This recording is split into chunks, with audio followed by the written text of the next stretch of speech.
Fire screamed through the broken halls of the orbital city like an angry living thing.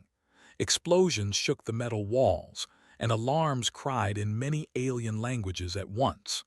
Lights flickered, then died, then came back in red warning tones.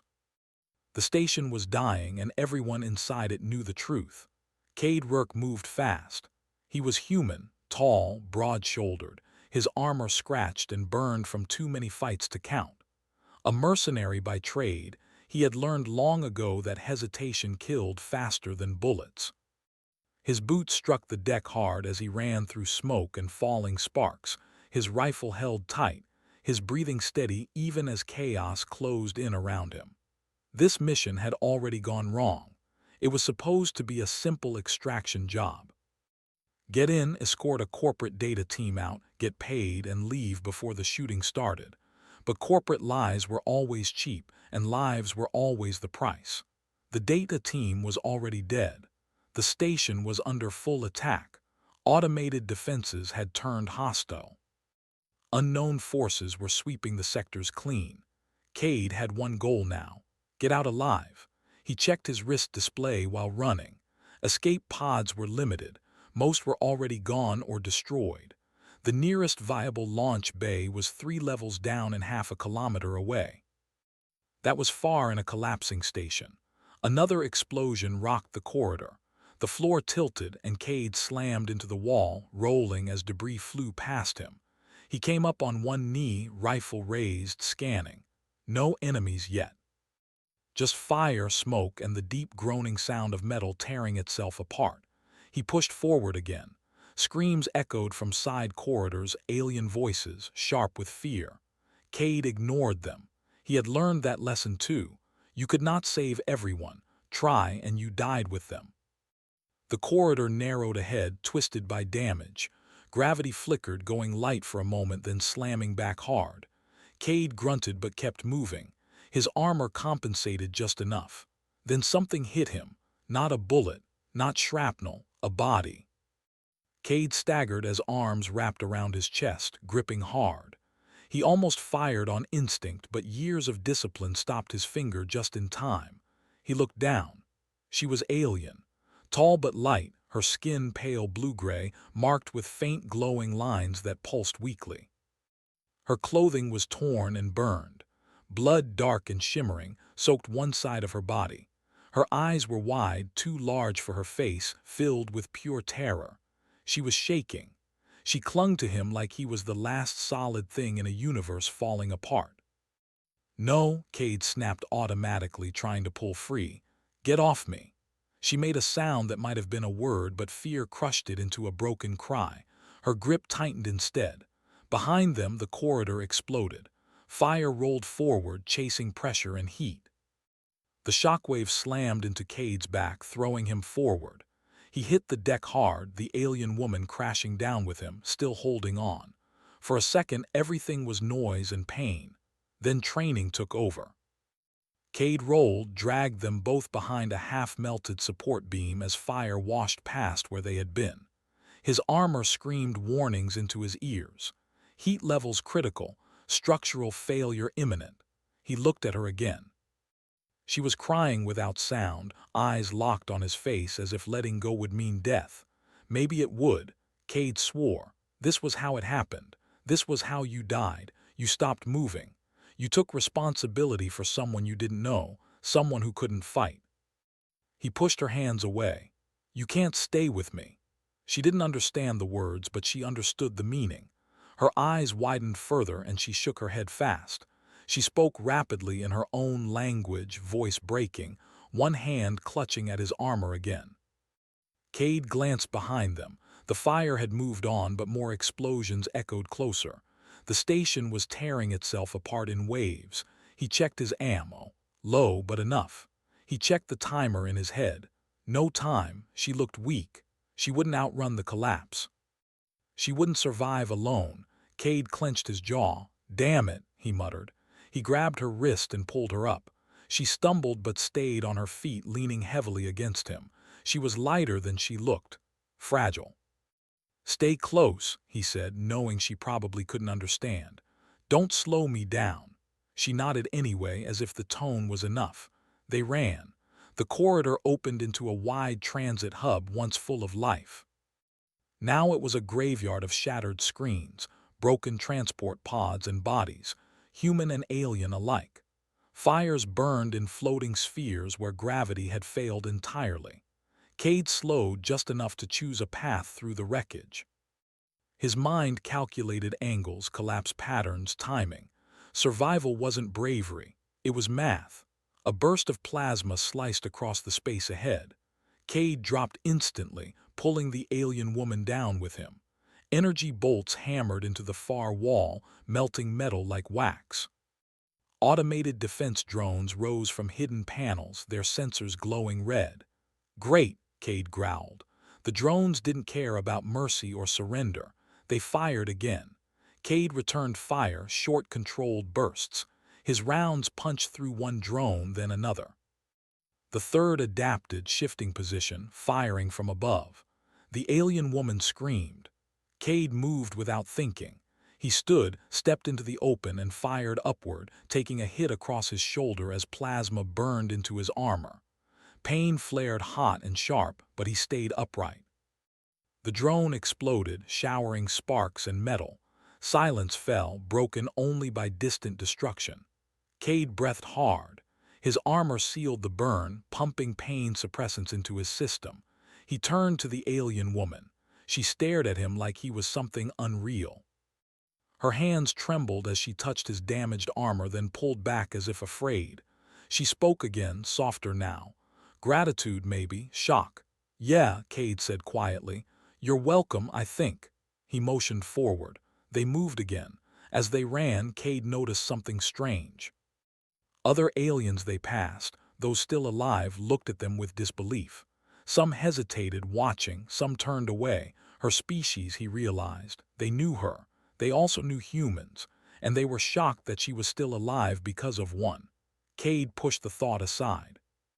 Philosophy was for survivors. The route to the escape bay was blocked. The station had shifted, sealing off the main access tunnel. Cade cursed again. He pulled up a map, searching for alternatives. There was one, not safe, not fast, but possible, maintenance levels. He turned sharply, dragging the alien woman with him. She stumbled, almost fell, but he caught her arm and held her upright. For a moment their eyes met again. Trust passed between them without words. The maintenance levels were dark, narrow, and old. Pipes rattled, steam burst without warning, and gravity flickered more violently here. Cade moved slower now, adjusting his pace to keep her with him. She was limping. Blood dripped from her side, floating for a moment when gravity cut out, then splashing to the floor when it returned. Cade noticed, his expression tightening. "You're hurt," he said. She nodded weakly. He stopped. She looked confused, afraid he was about to leave her. Instead, he opened a compartment on his belt and pulled out a field dressing. He knelt, pressed it gently against her wound. She gasped but didn't pull away. "Hold this," he said, guiding her hand. She obeyed. The station shook violently. Something big had just broken. "We don't have long," Cade muttered. They stood again. He put one arm around her shoulders, half carrying her now. Behind them, fire and ruin closed in. Ahead of them, uncertainty waited. And in that moment, without contracts, without orders, without reason that made sense, a human mercenary chose not to run alone. The galaxy would remember that choice.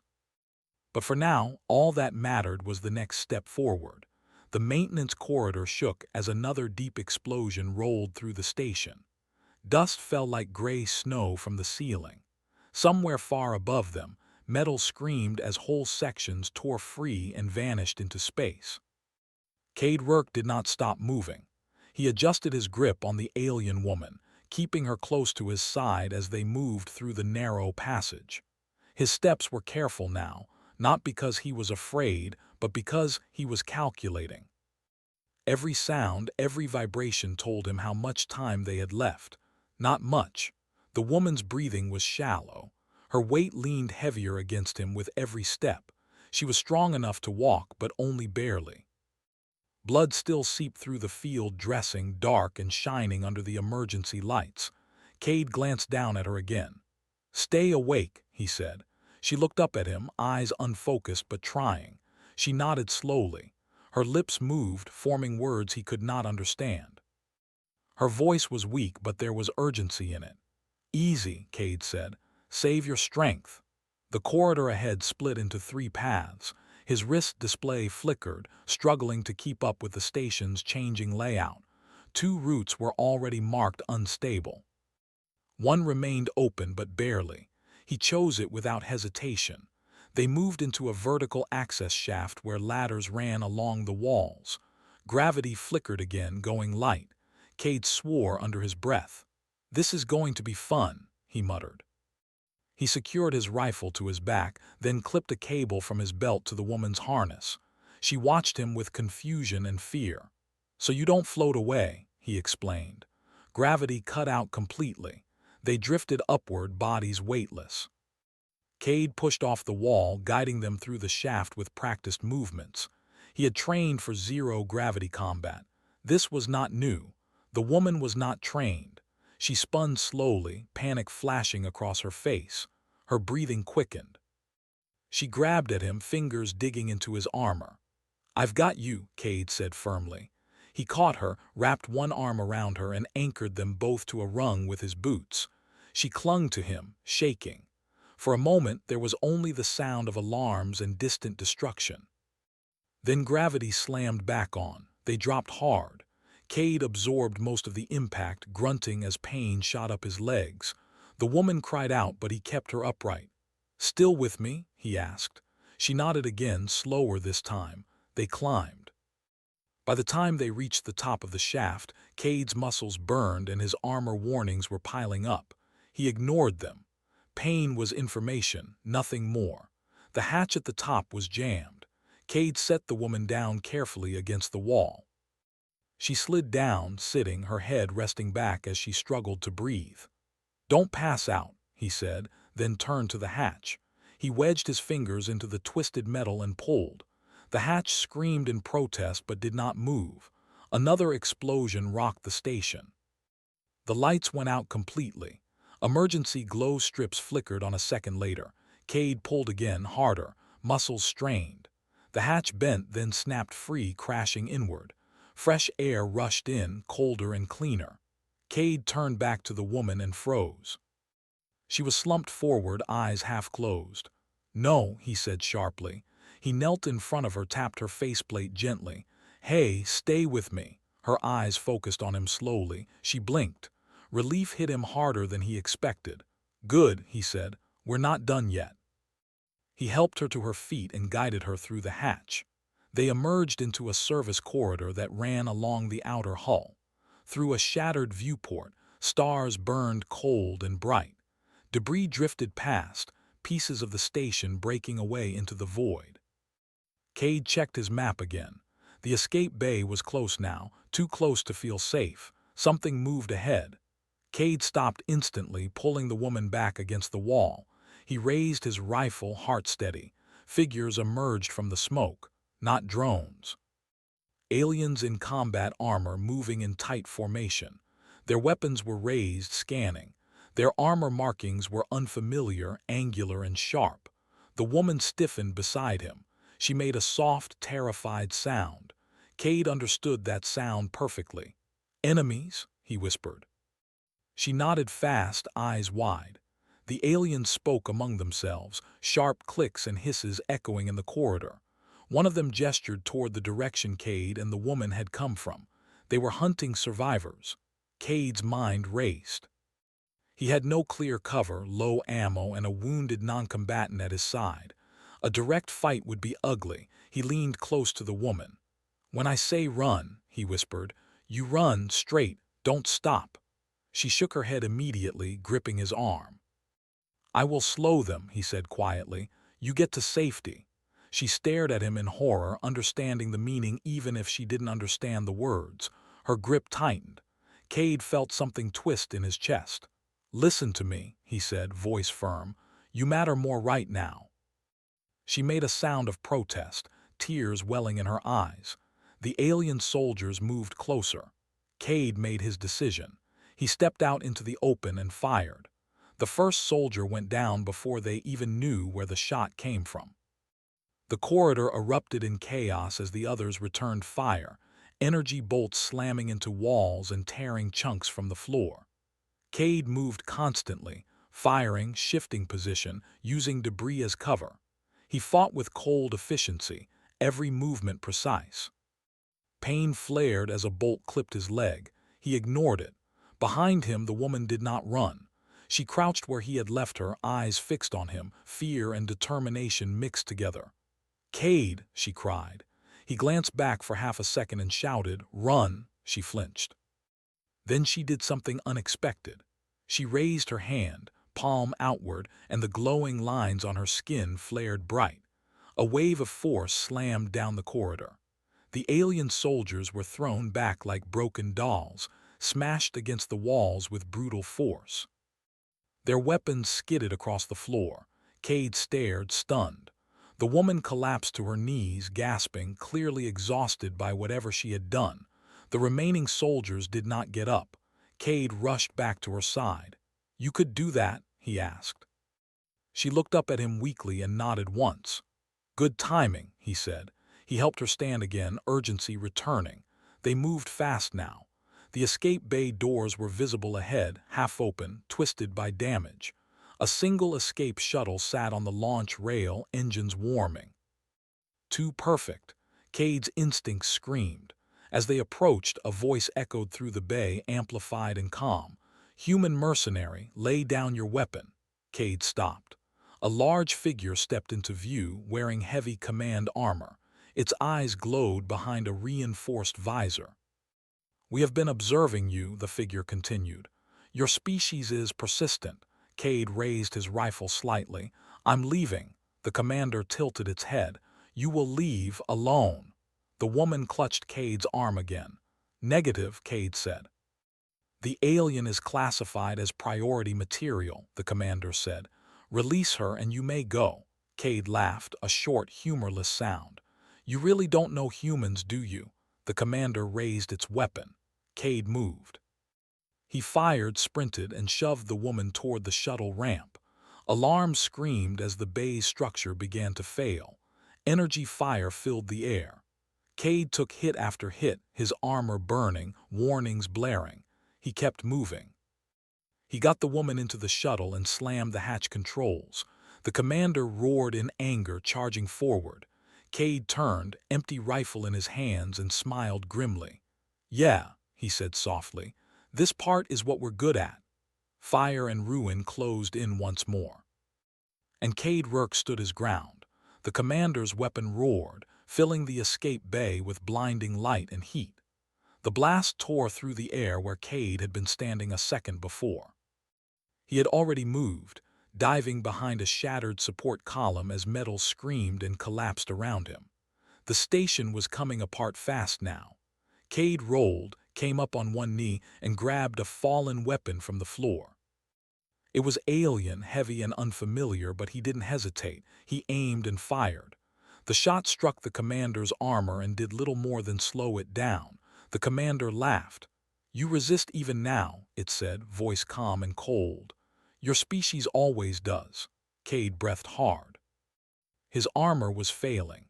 His leg burned where he had been hit earlier. Blood ran warm inside his suit. Behind him, inside the shuttle, the alien woman watched through the small viewport. Her hands were pressed against the glass. Her eyes were wide, filled with fear and something else now. Understanding, she knew what he was doing. "No," she whispered, though he could not hear her. The commander advanced, step by heavy step. Each footfall shook the bay. "You will die here," it said. "Your effort will be meaningless." Cade pushed himself to his feet. "Maybe," he said, "but not today's lesson." He glanced back at the shuttle, then at the launch controls mounted on the wall near the ramp. He smiled faintly. "Hey," he muttered, "at least it's a good view." The commander raised its weapon again. Cade ran, not toward the enemy, toward the controls. The commander fired. Energy slammed into Cade's back, throwing him forward. Pain exploded through his body. He hit the deck hard, skidding across the floor, sparks flying as his armor scraped against metal. He groaned, vision blurring. The commander approached, weapon humming. "Enough," it said. Cade forced his hands to move. He dragged himself forward inch by inch, leaving a smear of blood behind him. His fingers reached the control panel. Inside the shuttle, warning lights flashed. The woman's eyes widened as she saw the ramp still open. She slammed her hand against the glass, shouting his name. Cade looked back at her. Even through the smoke and fire, he saw her clearly. He raised one hand and gave a small wave. Then he slammed his palm down on the controls. The shuttle ramp slammed shut. The engines roared. The commander shouted in anger and fired again, but it was too late. The shuttle tore free of the station, blasting out into open space just as the bay collapsed in a storm of fire and debris. Inside the shuttle, the woman was thrown back into her seat as the launch forced her down. She screamed, then sobbed, her body shaking. "Cade!" she cried. The shuttle sped away, alarms blaring, systems damaged but holding. Behind it, the orbital city began to die in full. Sections broke apart, spinning into space. Fires flared and vanished as oxygen burned away. The station's core ruptured, releasing a blinding flash of light. The woman watched through the viewport as everything disappeared in a silent explosion. And she knew he was gone. She screamed until her voice broke. Time passed. She did not know how long. The shuttle's automated systems guided it away from the wreckage, toward the nearest safe coordinates. Medical systems activated, sealing her wound and injecting stabilizing fluids. She barely noticed. Her hands were clenched tight in her lap. Her mind replayed every moment. His voice, his movements, his final wave. A human mercenary, a species her people had feared for generations. A species known for violence, unpredictability, and war. And one of them had given his life so she could live. The shuttle finally dropped out of emergency flight near a neutral trade outpost. Defense ships surrounded it immediately, weapons ready. When they scanned the shuttle and saw only one injured alien aboard, confusion spread through the fleet. Rescue teams boarded carefully. She did not resist. She let them help her. Let them carry her to medical care. Let them ask questions she could barely answer. She told them one thing over and over. He stayed. No one understood. Days later, when she was strong enough to stand, representatives from many species came to see her. Her people, pale-faced and shaken, traders, officials, soldiers. They wanted to know how she had survived. She told them everything. She told them about the fire, the running, the human who could have escaped alone but did not, the way he fought while injured, the way he stood between her and death again and again. She told them about the final moment, about how he sealed her inside the shuttle, about his calm voice, about his choice. The room was silent when she finished. One of her people spoke softly. "Why would a human do this?" She looked up, eyes steady. "Because we were there," she said, "and he decided we mattered." The recordings came later, fragments pulled from destroyed station relays, combat logs, visual feeds, Cade's suit data transmitted automatically when the station's core went critical. Humans had designed their systems to speak even when they died. The recordings spread fast. Across trade lanes, across military networks, across worlds that had never cared about humans before. They saw a single human moving through fire with a wounded alien at his side. They saw him fight alone. They saw him refuse orders, refuse logic, refuse survival. They heard his voice. "She lives, that's enough." The galaxy reacted. Some were afraid, some were angry, some were silent. Human space erupted. Cade Rourke had not been famous, just another mercenary among millions. But humans understood the story instantly. They recognized the choice. They had made it themselves again and again across history. Humans did not ask permission to care. They did not need reasons. Human fleets began to move, not to attack, to stand. They demanded answers. They demanded accountability for the station's destruction, and the attempted genocide hidden beneath corporate lies. For the first time, the powers that ruled the galaxy realized something they had long ignored. Humans were not dangerous because they were violent. They were dangerous because they did not look away. The woman stood before the Galactic Council weeks later, her wound healed, her posture steady. She wore simple clothing, no symbols of rank or power. She did not need them. Behind her on a large display was a still image taken from Cade's final transmission. A human standing alone in fire, armor cracked, weapon empty, still facing forward. She spoke clearly. "My people believed humans were monsters," she said. "We were wrong." Murmurs spread through the chamber. She raised her hand. "We were wrong because monsters do not choose others over themselves. Monsters do not stay when escape is possible." She looked directly at the assembled leaders. "A human did not save me because of law or profit or obligation. He saved me because I was afraid and he could do something about it." Silence followed. "He did not ask who I was," she continued. "He did not ask what I could give him. He decided my life had value." Her voice hardened. "If that is what humanity is," she said, "then the galaxy has misunderstood its greatest strength." The council session ended early. Policy changed slowly. Fear always did, but something had shifted. Humans were no longer just hired guns. They were witnesses. And witnesses were dangerous. On a quiet human world far from the front lines, a small marker was placed beneath an open sky. No grand statue, no glowing lights, just a name, Cade Rourke. And below it, simple words: "He stayed."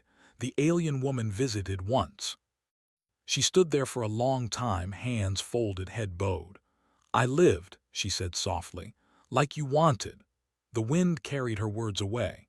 Somewhere in the vast dark of space, humanity kept moving forward, carrying the same quiet truth it always had. When everything burns, humans still choose to care, and that is why they endure.